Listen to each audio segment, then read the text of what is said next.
ఈరోజు చాలా బాధాకరమైన సంఘటన. సుమారు తెల్లారుజామున 3 గంటల సమయంలో హైదరాబాద్ నుంచి బెంగళూరుకి వెళ్తున్న ఒక ప్రైవేట్ ట్రావెలర్స్ బస్సు ప్రమాదానికి గురయ్యి సుమారు 20 మంది దాకా చనిపోయారు. ఆ బస్సు కావేరీ అనే ప్రైవేట్ ట్రావెల్స్ సంబంధించిన బస్సు. ఒక్కసారి ఆ బస్సు ప్రమాదం ఎలా జరిగిందో ఒకసారి అక్కడ ఉన్న వివరాల ప్రకారం ఆ బస్సు ప్రమాదం ఎలా జరిగిందో చూద్దాం. ఆ బస్సు వెళ్తున్న మార్గంలో ఒక ఆపోజిట్ డైరెక్షన్లో స్పీడ్గా ఒక బైకు ఆ బస్సుకు ఆపోజిట్గా వచ్చి డైరెక్ట్గా ఆ బస్సుని హిట్ చేయటం వల్ల ఆ బస్సు చక్రాల కిందకి వెళ్తాం వల్ల ఆ బస్సు కింద ఉన్న ఫ్యూల్ ట్యాంక్ పేలి బస్సు మొత్తం మంటల్లో చిక్కుపోయింది. ఆ సమయంలో జనాలు గాఢ నిద్రలో ఉన్నారు.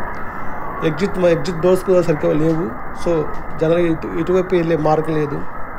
సో దాదాపు 20 మంది దాకా ప్రాణాలు కోల్పోయారు. కొంతమంది బస్సు కితుకుని దొక్కి కొంతమంది ప్రాణాలు దక్కించుకున్నప్పటికీ ఆ బస్సులో ఉన్న జనాభా సుమారు 20 మంది, కొంతమంది గాయాలయ్యాయి.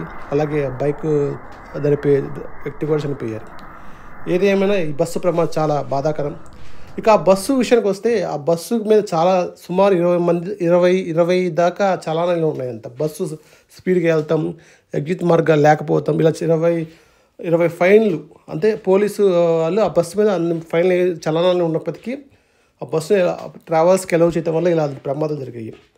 సో ఎప్పుడైనా సరే మనం ప్రైవేట్ బస్సులు లేనప్పుడు ఆ బస్సు అన్ని ఎగ్జిట్ డోర్ సరిగ్గా ఉన్నాయో లేవా, వికెట్ సరిగ్గా ఉన్నాయో లేవా, బస్సు స్పీడ్గా వెళ్ళకుండా మనము ఇటువంటి సూచనలు చేస్తే బస్సు ప్రమాదాలు అరికట్టవచ్చు.